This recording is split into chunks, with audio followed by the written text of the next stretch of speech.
Hi viewers, welcome to our channel. Allu Arjun గారి 'సంధ్య' theatre ఘటన తరువాత టాలీవుడ్ ఇండస్ట్రీలో కొన్ని కొత్త పరిణామాలకైతే అంటే దారి తీయడం మనం చూస్తున్నాం. ఇవాళ సినీ ప్రముఖులందరూ కూడా సీఎం రేవంత్ రెడ్డి గారిని మీట్ అయ్యారు. అంటే బెనిఫిట్ షోలు, టికెట్ రేట్ ఇష్యూల గురించి రేవంత్ రెడ్డి గారు గతంలోనే ఉండవు అని చెప్పేసి అనౌన్స్ చేశారు. మరి వాటి పరిస్థితి ఏంటి? ఉంటుందా? ఉండదా? అన్నదానిపైన ఇవాళైతే ఇండస్ట్రీ పెద్దలందరూ కూడా ఆహ్, రేవంత్ గారితో మీటింగ్ ఏర్పాటు చేసుకున్నారు. మరి రేవంత్ రెడ్డి గారు ఎటువంటి నిర్ణయాలు తీసుకున్నారు? మరి బెనిఫిట్ షోలు ఉండవని అంటున్నారు. టికెట్ రేట్స్ హైక్ కూడా ఉండదంటున్నారు. ఇంకెటువంటి ప్రతిపాదనలు పెట్టారు?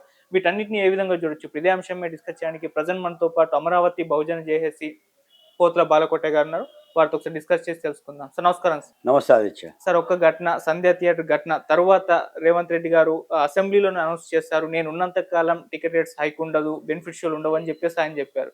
సో వాటిపైన ఇవాళ ఇండస్ట్రీ పెద్దలందరూ కూడా, అంటే సినీ ప్రముఖులందరూ కూడా రేవంత్ రెడ్డి గారిని మీట్ అవ్వడం చూసాము.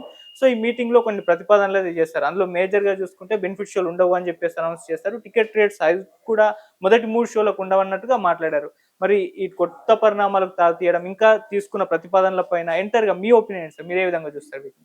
ఆదిత్య నమస్తే. ఇప్పుడు మొట్టమొదటిగా ఈ 'పుష్ప' సినిమా విడుదల కానీ, లేదా 'సంధ్య' సినిమా హాలు థియేటర్ దగ్గర జరిగిన రేవతి యొక్క మరణం కానీ, ఆమె బిడ్డ శ్రీతేజ ఆసుపత్రిలో ఉన్న సంఘటన కానీ, ఇవన్నీ కూడా చాలా బాధాకరం. అవును. నిజానికి ఏంటంటే ఈ సంఘటనలో ఎవరు కూడా కావాలని జరిగిన సంఘటనలు కావు. అల్లు అర్జున్ కూడా అది జరగాలి అని చెప్పి చేసిన సంఘటనలు కావు. కాకపోతే ఆ సంఘటన పరిణామ క్రమంలో పోలీసులు ఆయన దగ్గరకు వచ్చి చెప్పిన తర్వాత కూడా ఆయన ఒక రోడ్ షో లాగా నిర్వహించడం, పోలీసులు సహకరించకపోవడం, తర్వాత ఏదో మీటింగులో అల్లు అర్జునే స్వయంగా ముఖ్యమంత్రి రేవంత్ రెడ్డి గారి పేరు కూడా పలకకుండా ఒక అవమానకరమైన రీతిలో ప్రవర్తించాడని ఆరోపణ రావటం, కేటీఆర్ గారు ఎంటర్ అవ్వటం, దాన్ని పెద్ద ఎత్తున రాజకీయ నాయకులు, Bharatiya Janata party, TRS party కూడా రచ్చ చేయడంతో వెరసి పుష్పాలు ఎంత రాద్ధాంతం జరిగిందని తెలియదు కానీ తెలంగాణ, ఆంధ్రప్రదేశ్లో పెద్ద రాద్ధాంతం అయ్యింది. ఇప్పుడు ఏమైందంటే కొండనాలకు ముందేస్తే ఉండనాలకు ఊడిపోయింది. ఇప్పుడు రేవంత్ రెడ్డి గారి, అంటే తెలంగాణ రాష్ట్రం ప్రభుత్వం యొక్క నిర్ణయం బెనిఫిట్ షోలను రద్దు చేసే విధంగా టికెట్ల రేట్లని అడ్డగోలుగా పెంచుకునే అవకాశాలను కూడా రద్దు చేసింది. రద్దు చేయడంతో పాటు ప్రభుత్వ సంక్షేమ కార్యక్రమాలు కానీ, ఈ డ్రగ్స్ వాడకానికి సంబంధించిన నిరోధానికి సంబంధించిన ప్రచార కార్యక్రమాల్లో కూడా సాక్షాత్తు సినిమా హీరోలే పాల్గొవాలి, సినిమా హీరోయిన్లు కూడా పాల్గొవాలనే ప్రపోజల్స్ ప్రభుత్వం నుంచి కూడా వచ్చింది. వీళ్ళు కూడా దాన్ని అంగీకరించారు. అంటే నిజానికి ఏంటంటే సినిమా హీరోల మీద ప్రేమ కాదులే కానీ సినిమా ఫీల్డ్ మొత్తం కూడా ఒక గుత్తాధిపత్యంగా అయిన మాట యథార్థం. ఎవరు ఎన్ని కోట్ల రూపాయలతో సినిమాలు తీస్తున్నారో కూడా తెలియని పరిస్థితి. కోట్ల రూపాయలు పెట్టుబడులు పెట్టడం, విడుదలైన మొదటి వారంలోనే తిరిగి ఆ కోట్లు మొత్తం కూడా ప్రేక్షకుల దగ్గర నుంచి రాబట్టుకునే ఒక ప్రయత్నం చేయటం, ప్రభుత్వాలను ఆశ్రయించటం, అర్ధరాత్రి షోలు, నూన్ షోలు, మధ్యాహ్నం షోలు, అభిమానుల షోలు పెంచటం, 300 రూపాయల టికెట్ని 1300 రూపాయల వరకు విక్రయించటం ఒక వ్యాపారం అయిపోయింది. ఈ వ్యాపార ధోరణి మాత్రం అరికట్టాల్సిన బాధ్యత మాత్రం ప్రభుత్వాల మీద ఉంది. ఇది ఎవరి మీద కక్ష కూడా కాదు. ఇప్పుడు నిజానికి పెద్ద పెద్ద బడ్జెట్లు పెట్టుకున్న సినిమాల కంటే మరి చిన్న చిన్న బడ్జెట్లు పెట్టుకున్న సినిమాల సంగతి ఏంటి? ఒక పెద్ద సినిమా విడుదల అవుతుందంటే చిన్న సినిమాలకి థియేటర్లు ఇచ్చే పరిస్థితి లేదు. ఆ సినిమాలు పోయిన తర్వాత ఈ సినిమాలు రావాలి. థియేటర్లు కూడా 2-3 చేతుల్లోనే గుత్తాధిపత్యంలా ఉంది. వాళ్ళు పర్మిషన్ లేకుండా సినిమాలు విడుదలయ్యే పరిస్థితి లేదు. పైగా ఈ పెద్ద సినిమాల్లో, ఉదాహరణ 'పుష్ప' లాంటి సినిమాలో వీళ్ళు చెప్పే సందేశం కూడా ఏం లేదు. అవును, ఆ కాలు నాదే, ఈ కాలు నాదే అని అంటుంది తప్ప, లేదు అంటే ఒక ఎర్ర చందనాన్ని ఒక కూలీగా చేరి షిప్పుల్లో ఓడలు ఇతర దేశాలకు ఎగుమతి చేసి ఒక స్మగ్లింగ్ గ్యాంగు చేస్తున్న సందేశాలే తప్ప అవి సమాజానికి పనికొచ్చే సందేశాలు కూడా కాదు. పెద్దగా ఎంటర్టైన్మెంట్ వ్యవహారాలు కూడా ఏం లేవు. కాకపోతే బడా హీరోలు, బడా పెట్టుబడులు కాబట్టి అభిమానుల జనం ఉన్నారు, వాళ్ళకి మంది మాగదులు ఉన్నారు, అని నడిపించేసుకుంటున్నారు. కాబట్టి మొన్న ఈ సంఘటన తర్వాత మొత్తంగా ఈ 'పుష్ప' సినిమా నేను తగ్గేదే లేదు అని అంటున్న సినిమా కాస్త మొత్తం సినిమా ఇండస్ట్రీకి కొంత ఇబ్బంది కలుగు చేసింది. ఇది మంచి పరిణామమే ప్రభుత్వం తీసుకోవడం. అంటే ధరలను తగ్గించాలనుకోవటం, ఎప్పుడు పడితే అప్పుడు మ్యాట్ని షోలు, అర్ధరాత్రి షోలుని ఆపు చేయటం అనేది మంచి పరిణామం. ఇది రాష్ట్ర ప్రభుత్వం, ఆంధ్రప్రదేశ్ ప్రభుత్వం కూడా తీసుకోవాలి. ఓకే. రెండోది ఏంటంటే, ఈ ప్రేక్షకులు ఏదైనా గాయపడ్డప్పుడు, చనిపోయినప్పుడు ఈ హీరోలు బాధ్యతాయుతమైన పాత్రను పోషిస్తే ఇంతవరకు సమస్య వచ్చేది కాదు. మీకు విషయం కూడా ఎంతవరకు రచ్చ అయిందంటే, రేవంత్ రెడ్డి గారు సాక్షాత్ అసెంబ్లీలో మాట్లాడినాక, ఎందుకంటే ఇప్పుడు ఆయన ఒక ముఖ్యమంత్రి అండి. కాంగ్రెస్ పార్టీ నాయకుడా, లేదా మరో పార్టీ నాయకుడా, చంద్రబాబు నాయుడు గారికి శిష్యుడా, ఇవన్నీ పక్కన పెట్టండి. ఆయన ఒక రాష్ట్రానికి ముఖ్యమంత్రి. ఆయన రాష్ట్రంలో పెద్ద ఎత్తున తొక్కిసలాట జరిగింది. నిజానికి అదృష్టం కొద్దీ ఒక రేవతినే చనిపోయింది.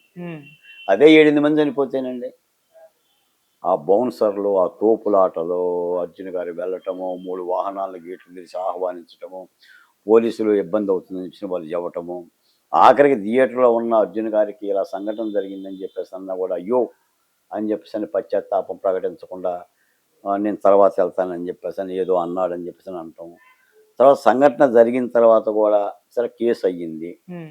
కేసు అయితే ఏమవుతుందండి, బారులు తీరిపోయి కొన్ని అందరు హీరోలు, నిర్మాతలు అందరూ కూడా అల్లు అర్జున్ పరామర్శించారు తప్ప ఆ రేవతి కుటుంబాన్ని కానీ, ఆసుపత్రిలో ఉన్న శ్రీతేజ కానీ పరామర్శించిన భాగ్యాన పోలేదు.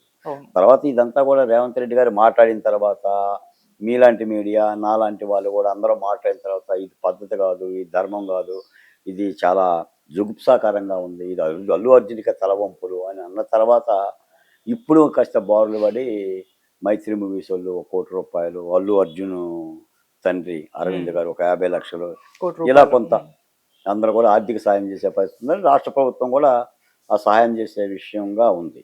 కాబట్టి ఇది పెద్ద ఇబ్బందికరమైన విషయం, సినీ ఫీల్డ్ కూడా ఇబ్బందికరమైన విషయం ఏం కాదు. తర్వాత దీన్ని ఒక పెద్ద కుట్రకోణం ఏంటంటే, ఈ సంఘటన నేపథ్యంలో నాకు కూడా ఇంతకుముందు ఒక కాలర్ ఫోన్ చేశాడు. ఇప్పుడు అసలు తెలంగాణ నుంచి సినిమా ఫీల్డ్ అంతా కూడా ఆంధ్రప్రదేశ్కి తరలించిపోతుంది అని మాట్లాడటం, కొంతమంది తెలంగాణ నాయకులు మరి వీళ్ళేదో ఆంధ్ర నాయకులు, ఆంధ్ర హీరోలు అన్నట్టుగా మీరు ఎక్కడి నుంచి ఖాళీ చేసి వెళ్ళిపోండి అని అంటాం. ఒక దుర్మార్గమైన ప్రచారాలు అన్నమాట. ఓకే. ఇప్పుడు హైదరాబాద్లో సినిమా ఫీల్డ్ ఏమి ఎక్కడ వెళ్ళదండి. హైదరాబాద్ అంటే అది హైదరాబాద్, అది మామూలు హైదరాబాద్ కాదు, దేశానికే రాజధానిగా ఉన్న అర్హతలు కలిగిన హైదరాబాద్. ఇక్కడ నుంచి ఏమీ వెళ్ళదు. కాబట్టి ఒక ఇబ్బందికరమైన వాతావరణం వస్తే సినిమా పెద్దలన్నా జోక్యం కలుగు చేసుకొని వెంటనే దాన్ని రాజకీయాలకి భిన్నంగా కాస్త ఎవరిని రాజకీయాలు ఎంటర్ కాకుండా సమస్య పరిష్కారం చేసుకునేది బాగా జరిగేది. దాంతో దాన్ని రచ్చ రచ్చ రచ్చ రచ్చ చేస్తే మరి ఒక బాధ్యత కలిగిన ముఖ్యమంత్రిగా ఆయన కూడా అసెంబ్లీలో ఎంఐఎం పార్టీ వాళ్ళు అడిగితే దానికి సమాధానంగా ఆ రోజు జరిగిన సంఘటన, ఆ తీరు, ఆ వివరాలన్నీ కూడా రాష్ట్ర ప్రజలకి ఆయన తెలియజేశాడు. పోలీసులు కూడా విచారణకు పిలిచారు, విచారణకు సహకరించాడు. నిజానికి ఏంటంటే అసలు అల్లు అర్జున్ గారు అక్కడ రేవతి చనిపోయిన ఆ వీడియో కనుక చూపించిన తర్వాత ఆయనే కళ్ళంట నీళ్ళు పెట్టుకున్నంట. తెలుసో తెలియకో, లేదంటే చెప్పేవాళ్ళు లేకపోతే అవగాహన లేకో కొంత దూకుడుగా వ్యవహరించడంతో ప్రభుత్వం కూడా సీరియస్గా దీని మీద గట్టిగానే ఉండాలని ఒక నిర్ణయానికి వచ్చింది. అది మంచి పరిణామమే. తెలుగు రాష్ట్రం ఆంధ్రప్రదేశ్ కూడా అలాగనే ఉండాలి. ఇష్టానుసారంగా నేను ఏదో ₹600 కోట్లతో పుష్ప సినిమా తీస్తే ఇప్పటికీ పుష్ప సినిమాకి వచ్చింది దాదాపు 900 కోట్లు. 900 కోట్లు ఒక 15-20 రోజుల్లో. అంటే ఈ విధంగా ఒక పెద్ద ఎత్తున ఒక వ్యాపారంగా అయింది. మరి దీనికి ఎక్కడొక్కడ ఫుల్ స్టాప్ పెట్టాలి కదండి. ప్రజల కోసం, ప్రేక్షకుల కోసం, ప్రేక్షకులు అంటే ప్రజలు, అభిమానులు, అభిమానం ఉంది కదా అని చెప్పేసి ఎలా పడితే అలా బిహేవ్ చేసినా కూడా అది పద్ధతి కాదుగా. మీకు ఆంధ్రప్రదేశ్లో పవన్ కళ్యాణ్ గారు 30 అడుగుల ఎత్తుల వరాహి వాహనం తయారు చేసుకున్నారు. ఎందుకు 30 అడుగులు ఎత్తున వరాహి వాహనం తయారు చేసుకున్న ఆయన అని అంటే, అభిమానులు వస్తారు, జరగలేని సంఘటన జరుగుతుంది, పోనీ ఆయనే గాయపడవచ్చు, లేదా నలుగురు గాయపడవచ్చు, ఏమైనా ప్రాణాపాయం వస్తుంది. ఎందుకంటే వాళ్ళు మాస్ ఫాలోయింగ్ హీరోస్ వాళ్ళు. మీరు అభిమానుల్ని ఆగండి అన్నా కూడా ఆగే పరిస్థితి లేదు. మీరు చాలా సందర్భాల్లో ఏదైనా ప్రోగ్రాం జరుగుతుందంటే చెప్పా పెట్టకుండానే వాళ్ళు దూకి మరీ అభిమానులు వచ్చేసేసి హీరోలను వాటేసుకుంటుంటారు. చాలా ఇబ్బందికరంగానే ఉంటుంటుంది. మరి వాటి మీద హీరోలే జాగ్రత్తలు తీసుకోవాలి, నియంత్రణ చేసుకోవాలి. మీరు వెళ్తుందంటే కొన్ని లక్షల మంది మీ వెనక వస్తున్నారు అన్నప్పుడు వాళ్ళ యోగక్షేమాలు కూడా చూసుకోవాలి, పోలీసుల నిబంధనలు కూడా పాటించాలి. అలా చేసుకుంటే బాగుండేది. వెరసి ఏదైనా దాదాపుగా నాకు తెలిసి ఈ పుష్ప సినిమాకి సంబంధించిన ఈ వివాదానికి ఏదో ఫుల్ స్టాప్ పడ్డట్టే ఉంది. హ్మ్. దాదాపు 21 మంది డైరెక్టర్లో 11 మంది హీరోలు, హ్మ్. ఒక 12 మంది నిర్మాతలు, మొత్తం సినిమా ఫీల్డ్ మొత్తం కూడా ప్రభుత్వం దగ్గరికి వెళ్ళింది. అవును. దీన్ని కూడా చాలామంది ఏంటంటే పంతంగా ఆలోచిస్తున్నారు. అంటే సినిమా ఫీల్డ్ని రేవంత్ రెడ్డి గారి కాళ్ళ దగ్గర తెచ్చుకునే ప్రయత్నం చేస్తున్నట్టుగా, హ్మ్. వాళ్ళని ఏదో హుకుం చేస్తున్నట్టుగా. మీకు ఆంధ్రప్రదేశ్లో వైసీపీ పార్టీ కూడా హ్మ్. అసలు వైసీపీ పార్టీ అయితే 4 అడుగులు ముందుకేసి పవన్ కళ్యాణ్కి, అర్జున్కి ఏదో మంట పెట్టే విధంగా గత ఎన్నికల్లో నంద్యాలలో ఆయన వైసీపీ నాయకుడికి ఏదో ప్రచారానికి వెళ్తే పవన్ కళ్యాణ్ అది మనసులో పెట్టుకొని చంద్రబాబు నాయుడు గారికి చెప్పి రేవంత్ రెడ్డి శిష్యుడే కాబట్టి ఈ విధంగా తొక్కి మేము కూడా తగ్గేదే లేదు అన్నట్టుగా బిహేవ్ చేస్తున్నారు. ఒక ప్రచారం జరుగుతుంది. హ్మ్. ఇవన్నీ వాస్తవ దూరం అండి. ఓకే. ఒక ప్రభుత్వంగా నిర్ణయం తీసుకుంది. నేను కూడా చెప్పేది ఏంటంటే సినీ నిర్మాతలు కానీ, లేదంటే హీరోలు కానీ, దర్శకులు కానీ ప్రజల రీత్యా, ఎందుకంటే ప్రజలే మీ ప్రేక్షకులే మీ దేవుళ్ళు కాబట్టేసి వాళ్ళకి హాని జరగని విధంగా ప్రభుత్వాలకు సహకరించాల్సిందే. హ్మ్. నేను ఒక మాట చెప్తాను ఆయిత్య, సార్. నువ్వు సినిమాలో పుష్పరాజు అయితే అవ్వచ్చులే కానీ హ్మ్. చట్టాల ముందు, న్యాయస్థానాల ముందు, లేదా భారత రాజ్యాంగం ముందు పుష్పరాజులు ఎవరో ఉండరు. హ్మ్. అవును. ఎందుకంటే ముఖ్యమంత్రులే కొన్ని సందర్భాల్లో, చాలా సందర్భాల్లో జైలుకి వెళ్ళారు. హ్మ్. మన మీద ఆరోపణ వచ్చినప్పుడు, కేసు వచ్చినప్పుడు, కేసు అనేది పెద్ద ఇబ్బంది ఏం కాదు. అది న్యాయ ప్రక్రియలో మీరు ఎదుర్కోవచ్చు. మనం తప్పు చేసినప్పుడు పోలీస్ కేసు పెడుతుంది. కేసు పెట్టినప్పుడు న్యాయ ప్రక్రియలో మీరు ఎదుర్కోండి.